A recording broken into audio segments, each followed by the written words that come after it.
The sound of the impact was not the sharp crack of a laser rifle or the dull thud of a gavel. It was the heavy metallic clatter of ceramite plating hitting the obsidian floor. A collective gasp swept through the grand hall, sucking the oxygen right out of the room. 1,000 courtiers froze, their digital monocles recording the impossible. The most powerful woman in the galaxy just bent the knee. Caliph, empress of the Cyroxian hegemony, lowered her head, exposing the nape of her neck to a man who possessed nothing but a frayed datapad and a trembling heart. She did not look like a conqueror in that moment. She looked like someone seeking absolution. 3 hours earlier, the air in the Halo chamber had tasted like ozone and terrified anticipation. Elias Thorne stood in the center of the court, the harsh white lights stinging his eyes. The architecture of the Cyroxian capital was aggressive in its perfection-sharp lines, blinding surfaces, and the low-frequency hum of containment fields keeping the atmosphere breathable for a soft-skinned human. He felt impossibly small. His xenoanthropology degree and his tenure at the Galactic University felt like a child's drawing held up against the heat of a supernova.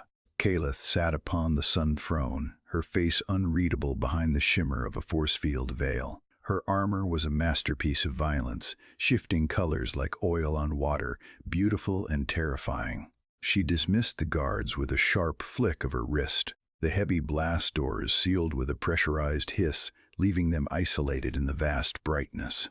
The air between them was not empty, it was pressurized, waiting to crush him. "You are the first to ignore a direct summons from the throne since my mother's reign," Kalith said. Her voice wasn't booming, but it carried the weight of orbital bombardment. She stood, the servos in her suit whining softly, and began to descend the dais. "Explain yourself, Elias, and do not lie to me. My bioscanners will catch the spike in your pulse before the words leave your lips." Elias swallowed, his throat dry as dust. He looked at her armor, specifically the iridescent pauldrons that caught the artificial light. He had to look away. It hurt too much, a physical ache in his chest that made it hard to breathe. "It wasn't rebellion, Your Eminence," Elias managed to whisper, his hands shaking at his sides. Kalith stopped inches from him. The heat radiating from her combat suit washed over him, smelling of ozone and charged particles. "Then what? Cowardice? Arrogance? Do you think yourself above the hegemony?" "Memory," he said, the word cracking under the strain. "Elaborate." He closed his eyes, and for a second, the pristine white court was gone. He saw a different world, burning. He saw the sky turning the color of bruised plums. "I didn't avoid you out of fear. I avoided you out of shame." The admission hung in the air, raw and exposed. He forced himself to open his eyes and look at her, trying to find the woman beneath the title and the technology. "Your armor, the specific refractive coating. It is the same material the Death Squads wore on Lyra's homeworld. Every time I see you, I don't see the Empress. I see the flash of plasma that took her from me. I see that conquest without purpose is just rot wearing a crown." He realized too late he had said the forbidden thing. He had insulted the crown, the history, and the woman who held his life in her gauntleted hand. He braced himself, expecting the heat of a weapon, the rush of guards, or the final darkness. Vulnerability was supposed to be a fatal weakness in the Cyroxian court, yet he had wielded it like a blade. Grief, spoken aloud, can humble even a galactic monarch, but Elias was certain he had just signed his own execution order. It was not the quiet of peace, but the terrifying stillness of a held breath before a plunge. Elias watched the shifting colors of Kalith's armor, waiting for the lethal blow. He did not flinch when she raised her hand. He simply waited to join Lyra, but the blow never came. With a hiss of depressurizing seals, Kalith reached up and disengaged her helmet. The nanotech faceplate retracted, revealing not a tyrant carved from stone, but a woman with eyes that held the weight of star systems. She looked exhausted. The terrifying iridescence of her suit dimmed, the combat mode deactivating at her mental command, leaving only the dull, matte gray of unpowered alloy. "You think I wear this for pride?" Kalith asked, her voice trembling with a human fragility that the audio synthesizers had masked. "My mother ordered the purge of the Lyra sector. She called it pacification, I was 10 cycles old, watching the telemetry feeds, unable to stop it. I wear this armor because it is the only thing that reminds me of what happens when power goes unchecked.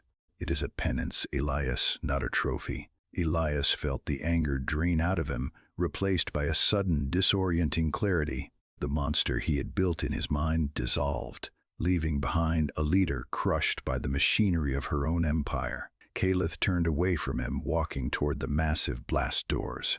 She entered a command into the console, and the heavy locking mechanisms groaned. The doors parted, revealing the grand hall beyond the scene Elias had witnessed in his mind's eye, but never thought he would survive to see. The thousands of courtiers, generals, and diplomats turned, their chatter dying instantly as the Empress appeared. They expected a sentencing. They expected to see Elias dragged away. Instead, Kalith walked back to the center of the halo chamber, where Elias stood paralyzed. She looked out at the assembly, then back at him. "I cannot undo the ashes of the past," she said, loud enough for the acoustic dampeners to carry her voice to the furthest reaches of the hall. "But I can ensure the future is not built upon them. I need a voice that does not fear me. I need a conscience that remembers the dead." Then she did the unthinkable. The most powerful woman in the galaxy bent the knee. The metallic clatter of her plating hitting the floor echoed like a thunderclap.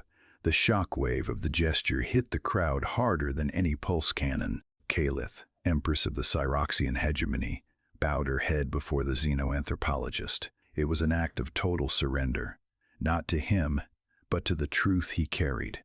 "Forgive the sins of my house, Elias," she said, her head bowed, "and help me ensure that no other species suffers Lyra's fate. Stand with me, not as a subject, but as a guide." Elias looked down at her. He saw the vulnerability she offered, a weapon far more potent than the fleet orbiting above. He realized then that leadership accountability was not about perfection. It was about the courage to own the wreckage. By transforming his grief into a protective purpose, he could do more than mourn Lyra. He could save the next Lyra. He reached out, his hand trembling slightly, and took the Empress's gauntleted hand. The contact was cold metal, but the grip was undeniably human. "Stand up, Kalith," Elias said, his voice steadying, ringing clear through the silent hall. "We have work to do." As she rose, the iridescent armor flared to life once more, not with the colors of conquest, but with the steady, golden light of a dawn that had finally come.